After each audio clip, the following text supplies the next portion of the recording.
Proverbe chapitre 27. Ne te vante pas du lendemain, car tu ne sais pas ce qu'un jour peut enfanter.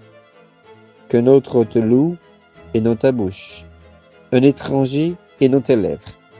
La pierre est pesante et le sable est lourd, mais l'humeur de l'insensé pèse plus que l'un et l'autre.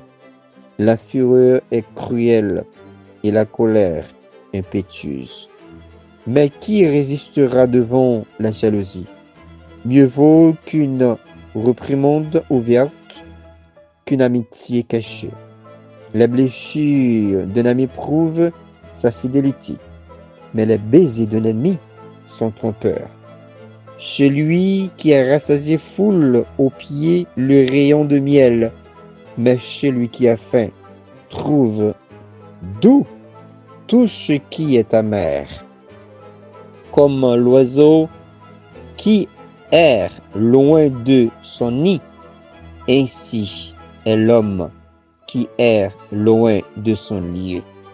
L'huile et les parfums réjouissent le cœur, et les conseils affectueux d'un ami sont doux.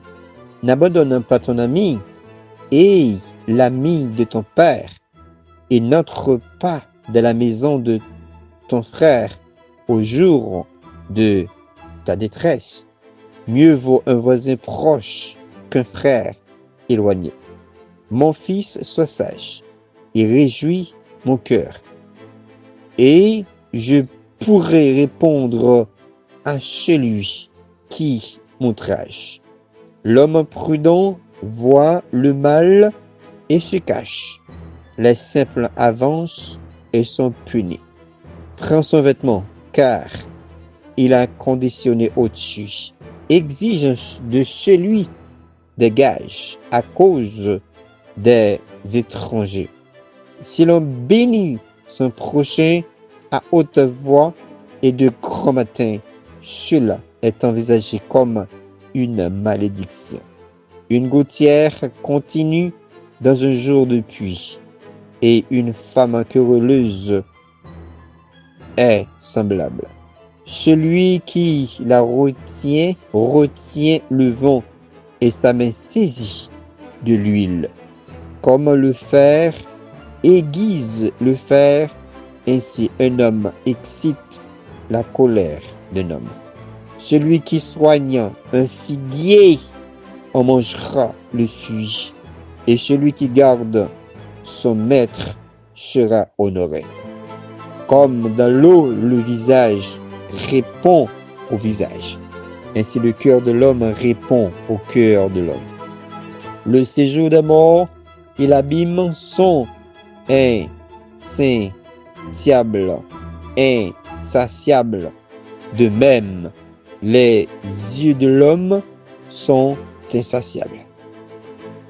Les creusets est pour l'argent et le fourneau pour l'or.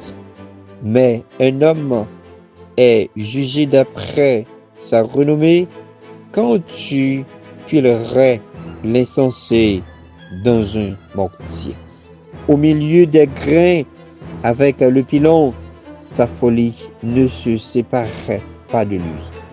Connais bien chacune de ses brebis, donne des soins à tes troupeaux, car la richesse ne dure pas toujours, ni une couronne éternellement.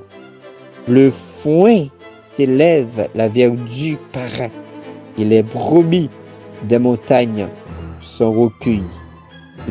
Les agneaux sont pour te divertir, et les boucs pour payer le champ. Le lait des chèvres suffit à ta nourriture, à celle de ta maison, et à l'entretien de tes servantes. C'était juste Proverbe chapitre 27.